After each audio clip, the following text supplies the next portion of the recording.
Hi, this is the Apologist Bookshelf. I'm Gary Zacharias. I appreciate you joining me today. Here's a book that came out just this year. I got a copy, and I'm just starting in on it. I've gotten through a couple of chapters. It's by Lee Strobel, a pretty well-known author, huh? It's called Seeing the Supernatural, and it's subtitled Investigating Angels, Demons, Mystical Dreams, Near-Death Encounters, and Other Mysteries of the Unseen World. And, of course, he gets a big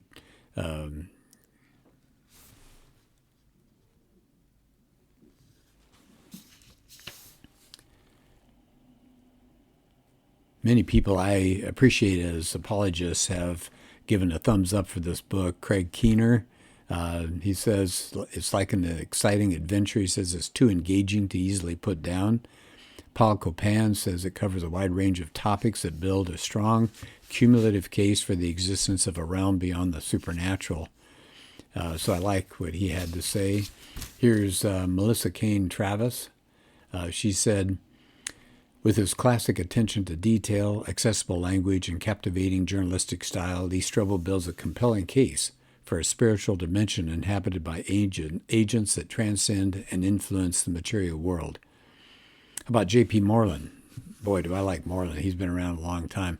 He said, in my opinion, alongside William Lane Craig, Lee Strobel is the main figure with the greatest impact for promoting a rationally defensible form of Christianity, and this book is among Strobel's top offerings. Quite simply, it's a must-read. And he says you'll love and profit from it. How about just two more? Justin Brierley, I like him a lot. He says, exploring the historical, scientific, and philosophical case for healings, miracles, and spiritual encounters. This is essential reading for seekers, skeptics, and believers. Read this book and find out why God is closer than you think. And then J. Warner Wallace. What a nice guy. I like him so much. He said, if you want to understand the truth about the unseen forces in the universe, the nature of our existence, and our eternal destination, this book is a must-read. So I thought maybe, of course, I usually just kind of jump right into chapter 1, but I thought he did such an interesting job on his introduction. I'd like to go into that. Here's a start. She was blind for more than a dozen years from juvenile macular degeneration, an incurable condition. She attended a school for the blind, used a white cane for mobility, and read Braille. Now catch that as far as the beginning goes. She was blind for more than a dozen years. One night at bedtime, her husband, he was a Baptist pastor, got on his knees to pray. And he said, God, you can restore eyesight tonight. Lord, I know you can do it, and I pray you will do it tonight. And she opened her eyes and saw her husband kneeling in front of her. She said, I was blind when my husband prayed for me. Then just like that, in a moment, after years of darkness, I could see perfectly. And since then, so this is not a case of, everything got better and then it got worse again. The woman's eyesight has remained intact for more than 47 years. 4 researchers published her case study in a peer-reviewed medical journal in 2021. Wow. How about this one? Same intro, new story. There's a pastor who's trapped in a smashed car. He'd plowed into a utility pole, and then bad news, a live transformer crashed onto the vehicle. So the car's body was electrified. Thousands of volts of electricity were surging through it. It was so hot, the windshield started melting, and the driver's door was jammed shut. Boston said, nobody should have been able to touch the car. They would have been killed. I shouldn't have survived. And yet suddenly a scruffy-looking man came out of nowhere, opened the door easily, and walked him 20 yards away from the car just when it exploded into flames. He said, my name is Johnny, Boston recounted. He said, the police are almost here, and I can't be here when they get here, but you're going to be okay. And then he was gone. Well, how did that happen? Yeah. How about in 2024, they're pointing, Lee Strobel points out that we're having so much interest now in the supernatural. Harper's Magazine had a headline, The New Satanic Panic, Exorcism in the Age of TikTok. And articles like Stars Who Have Seen Ghosts, The Demon Whisperer. So he said interest in the supernatural is so high. So it's not just films or articles or conferences. There was a 2023 Pew Research Center. They found out 8 out of 10 Americans believe there is something spiritual beyond the natural world. A Gallup study said that the percentage of Americans who believe in God, angel, heaven, hell, and the devil has fallen. Now catch that. 8 out of 10 Americans say they think something spiritual is going on, but we've had a decrease by double digits of people who believe in God and angels. That's interesting. Why is that? What's going on there? So it says, he says, in short, is it really possible in our scientific and technological age to be a rational person and yet still have faith in the existence of a realm we can't see, touch, or analyze in a test tube? And then this, as I said, this intro has a lot of good stuff to it. So I've already told you a couple of the stories.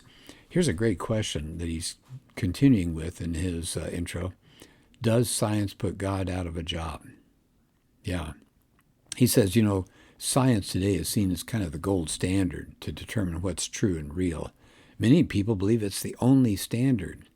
Now, you've got something called scientific materialism, and he says its close cousin, scientism, tell us that you have to use science, right? You got to use the methods of science. That's the only reliable way that you're going to secure knowledge of anything. Science is our exclusive guide to reality.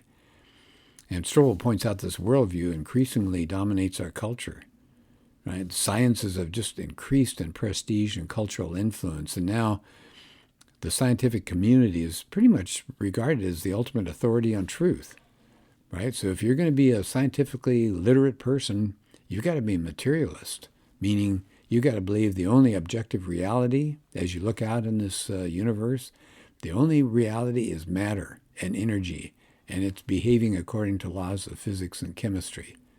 Well, what does that mean for anybody who believes in spiritual aspect of life?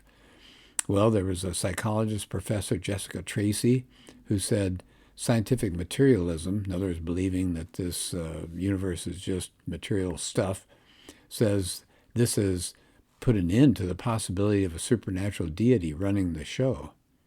So Strobel says, looks like our choice seems to be science or superstition. If you take science seriously, you can't take the idea of God seriously. So it said Lee Strobel actually put out a national survey, he said, in 2023 to see what's going on between this clash of science and faith, supposed clash. He found that nearly half of American adults, that's 46%, strongly or somewhat agree that science contradicts or disproves Christianity. 18% are vehement in that conviction. Wow, that's about half the people say that science contradicts or disproves Christianity. Whew, that's amazing. Okay, he says in everyday life, this is Strobel again, he says, there are other disciplines that point us toward truths, though, that you can believe with confidence without analyzing them in a laboratory. He said that's what this book is going to be about. Can we reasonably conclude from the evidence that the supernatural realm is real? He says especially we don't rule out the possibility of the supernatural at the outset. So he says, let's come up with an example. If we have persuasive historical data establishing that Jesus lived in the first century and claimed to be divine, that he was dead after being crucified. Number 3, he was reliably encountered alive later by numerous eyewitnesses. Wouldn't that be reasonable to conclude that Jesus had been supernaturally resurrected? Any other explanation really falls flat. He said, what about contemporary cases of medical healings where there's just no naturalistic explanation for an instantaneous restoration of health after people have prayed to Jesus? Wouldn't that point to at least a reasonable conclusion that a supernatural miracle had taken place? What about near-death experiences? Strobel asks. People see or they hear things that they wouldn't be able to if they had not had an authentic out-of-body experience. Doesn't that sound like something supernatural rather than natural? And he says, and what about mystical dreams that are externally corroborated? People being told highly improbable things by supernatural figures in their vision that later come to pass. He says all of these things are interesting and worthy of consideration, but he said something bigger undergirds them. What kind of world do we find ourselves in There's the key question, isn't it? Is it limited to whatever you can reduce to the material? Or does reality extend beyond what science is able to describe? So what we call supernatural, Strobel says, is that just simply superstition? Or is there evidence for its existence that's worth examining closer? He says that he has another subheading. I'm still in the intro. Isn't this great? I mean, it's got so much good stuff to chew on here. He said, what about the huge number of people who've testified that they personally have had a supernatural encounter? So Strobel again commissioned a national survey. 38% of American adults said they've had at least one supernatural experience that they could only attribute to being a miracle of God. And Strobel says, 38% of American adults. He said even if 99% of those were mistaken, that would leave nearly 1 million miracles in the U.S. alone. Yeah, I think that's great. He says, what about the book? Thinking of the Bible here. What about a book that has amazing credentials, has prophecies that got fulfilled, and it paints a picture of some realm beyond our own, some kind of paradise and a place of torment? It says the supernatural is all through the Bible, and it's a huge part of Christian theology. So he says, it brings up a key question, and I've heard atheists say this. How strong does the evidence for the supernatural need to be? Is it an extraordinary claim that would require extraordinary evidence? That's what, I think it was Carl Sagan who felt that way. So Strobel says, well, that sounds logical on its surface, but he said that's a flawed way of looking at the issue. For one thing, the vast majority of people around the globe throughout history have believed in some kind of divine entity. So it wouldn't be extraordinary to believe that the supernatural exists. It's actually extraordinary to claim that it doesn't exist because it's flying in the face of all these thousands of years and all these millions of people who believe.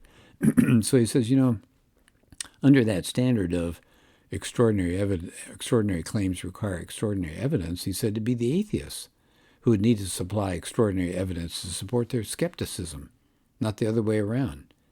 But Strobel says, however, he says, I don't subscribe to that idea that extraordinary claims require extraordinary proof. He said, just like everything else in life, you just need sufficient evidence. There's the key word, sufficient evidence. So he says, why don't we just let the facts guide us through this important topic and let our conclusions flow from that? Okay, that makes sense. So he ends the intro with a fascinating story, and I'd like to tell that story as well. He was alongside Kirk Cameron, television personality, and said the guest on the show, that show was Cameron's sister, who was talking about her new book. And so Kirk said, hey, Lee, he said, I want you to hear my sister's story of her miscarriage and what happened. So here's what happened. The sister was at home, and she had a miscarriage, and she felt God gently saying, this is your daughter. You need to say goodbye. And she did, through her tears. And before going to the hospital, she called her mom, and her mom said, please don't let them do a D&C. In other words, to scrape out, any of the remainder of the baby until you have an ultrasound. Refuse to go back to that operating room until they do an ultrasound in your room. Well, the sister, Cameron's sister, her name is Bridget, she didn't understand why her mom was making such a big deal, but she seemed so insistent. She said, okay. So later she was up there at the hospital, and she said, I'm not going to go to the operating room. Do an ultrasound. So they finally did. And she said she was expecting to see the womb being empty. Said the technician's brow furrowed. She looked at Bridget, then she looked at the monitor, back to Bridget. She said, you're still pregnant, as if she didn't believe it herself. And they could see a tiny fluttering heartbeat there in the womb. All three of them were crying. The doctor came in. I've never seen anything like this. As it turned out, Bridget had been pregnant with identical twins. Well, they named the deceased child Sophia, and the other baby was named Reese. And Bridget carried her full term, and she was born healthy and strong in March 2006. Then one day, when that little girl, Reese, was 4, she was sitting on a rocking chair with Bridget, and she turned to her mom and said, Mommy, do I have a sister? Well, Bridget's heart began pounding. She said, I knew that someday we were going to have to talk to Reese about what happened, but we thought maybe we should wait until it was older. So Bridget asked a question instead of answering it. She said, "Why do you ask?" "Well," said the little girl, "Mommy, there's this little girl who comes to me in my dreams. She wants to talk with me and play with me." And Bridget said, "Do you see her a lot?" "All the time," the little girl said. Then she said, "And she looks just like me." Wow. So Strobel says, what's going on? Was Reese being visited by her deceased sister who continues to live on somewhere in some other dimension in heaven? Well, maybe, if you're a skeptic, you might say Reese was picking up some subtle clues that there'd been another child. But if Reese didn't really know anything about that twin, how could those experiences be explained away? Is that a peek into some other existence? So Strobel, as he ends the intro, he said that story is just one tantalizing episode among many. He said, so go ahead, turn the page, let's explore the cases, the corroboration, the evidence, the anecdotes, the stories, the studies, the data, and the details that do support the idea there is a supernatural realm and it's as real as the physical world you see around you. So that's how he starts. That was his intro. I know that's a long intro. Crazy good stuff. Well, I don't know what to do. Here we are, 16 minutes in. I think I will hold off starting the next section because it's a good chapter that I don't want to break up. It's called The Invisible You, the Existence of Your Soul. So maybe I'll hold off on that. But let me just tell you real briefly the chapters and who he's interviewing along the way here. So he's got part one, the supernatural among us.